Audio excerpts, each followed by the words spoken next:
KPSC ಪರೀಕ್ಷೆಯಲ್ಲಿ ಮತ್ತೆ ಮತ್ತೆ ಅದೇ ತಪ್ಪಾಗ್ತಾ ಇದೆ. ಕನ್ನಡಿಗರಿಗೆ ಅನ್ಯಾಯ ಆಗುತ್ತಲೇ ಇದೆ. ಹೀಗಾಗಿ ಈ ಸಲ ಸರಿಯಾಗಿ ಎಕ್ಸಾಮ್ ನಡೆಸಲೇಬೇಕು ಅಂತ ಧಾರವಾಡದಿಂದ 14 ದಿನಗಳ ಕಾಲ ಕಾಲ್ನಡಿಗೆಯಲ್ಲಿ ಬಂದ ವಿದ್ಯಾರ್ಥಿಗಳು ಹೋರಾಟ ಮಾಡಿದ್ದಾರೆ. ಸರ್ಕಾರದ ವಿರುದ್ಧ ಪ್ರತಿಭಟನಾ ಕಿಚ್ಚಿನ ಒಂದು ಝಲಕ್ ನಿಮ್ಮ ಮುಂದೆ.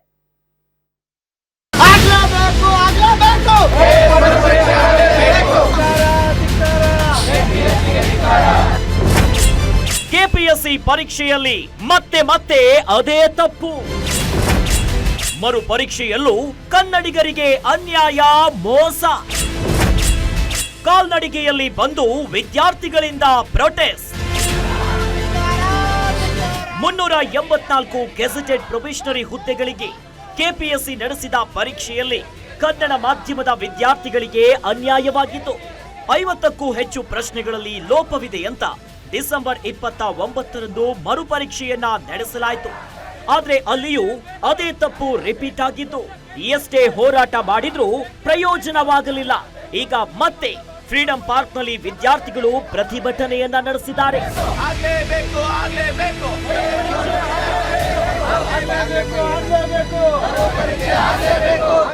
ಇದರಿಂದ ಕನ್ನಡ ವಿದ್ಯಾರ್ಥಿಗಳಿಗೆ ಪದೇ ಪದೇ ಅನ್ಯಾಯವಾಗ್ತಿದ್ದು, ಈ ಕೂಡಲೇ ನಿಗದಿಯಾಗಿರುವ ಮುಖ್ಯ ಪರೀಕ್ಷೆಯ ಪ್ರಕ್ರಿಯೆಯನ್ನ ರದ್ದುಪಡಿಸಬೇಕು, ಹೊಸದಾಗಿ ನೋಟಿಫಿಕೇಶನ್ ಅನ್ನ ಹೊರಡಿಸಿ ಮತ್ತೆ ಮರುಪರೀಕ್ಷೆಗೆ ಆದೇಶಿಸಬೇಕು ಅಂತ ಬೇರೆ ಬೇರೆ ಜಿಲ್ಲೆಗಳಿಂದ ಕಾಲ್ನಡಿಗೆಯಲ್ಲಿ ಬಂದು ಅಭ್ಯರ್ಥಿಗಳು ಹೋರಾಟವನ್ನ ನಡೆಸಿದ್ರು. ಇಷ್ಟೆಲ್ಲ ನೀವು ಪೊಲೀಸರ ಕೈಯಲ್ಲಿ ಕೇಸ್ ಹಾಕ್ಸಿ ವಿದ್ಯಾರ್ಥಿಗಳನ್ನ ಹತ್ತಿಕ್ಕ ಕೆಲಸ ಮಾಡ್ತಿದ್ದೀರಾ? ನೀವು ನಿಜವಾಗ್ಲೂ ನಿಮಗೆ ಮಾನವೀಯತೆ ಇದೆಯಾ?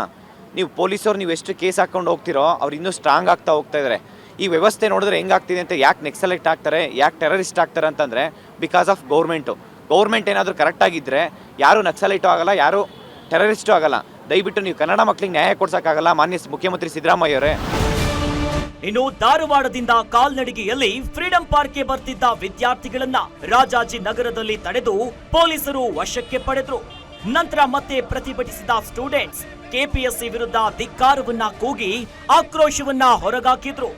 ಗ್ಯಾರಂಟಿ ನ್ಯೂಸ್ ಜೊತೆ ಮಾತನಾಡಿದ ವಿದ್ಯಾರ್ಥಿಗಳು ನೇರವಾಗಿ ನ್ಯಾಯವನ್ನ ಕೊಡಿಸುವಂತೆ ಸರ್ಕಾರಕ್ಕೆ ಆಗ್ರಹಿಸಿದ್ರು. ಕನ್ನಡ ಟ್ರಾನ್ಸ್ಲೇಷನ್ ಆಗಲಿ, ಆವಾಗ ಭಾಷಾಂತರ ವ್ಯಕ್ತಿಗತವಾಗಿ ಆಗೋದರಿಂದ ಏನು ಪ್ರಾಬ್ಲಮ್ ಇರಲಿಲ್ಲ. ಆದರೆ ಈ ಸಲ ಪರೀಕ್ಷೆಯಲ್ಲಿ ಏನಾಗಿದೆ ಅಂದರೆ ಡೇ ಬೈ ಡೇ ಏನಾಗ್ತಾಯಿದೆ ಅಂದರೆ ಕೆಪಿಎಸ್ಸಿ ಏನು ಮಾಡ್ತಾ ಇದೆ ಅಂದರೆ ಕನ್ನಡಿಗರು ಈ ಒಂದು ದೊಡ್ಡ ಹುದ್ದೆಯನ್ನು ಪಡೆಯೋಕ್ಕೆ ಅವರು ಯೋಗ್ಯರಲ್ಲ, ಅವರು ಅಯೋಗ್ಯರೆಂಬ ಮನೋಭಾವ ಅವರಲ್ಲಿ ಬೇರೂರಿದೆ.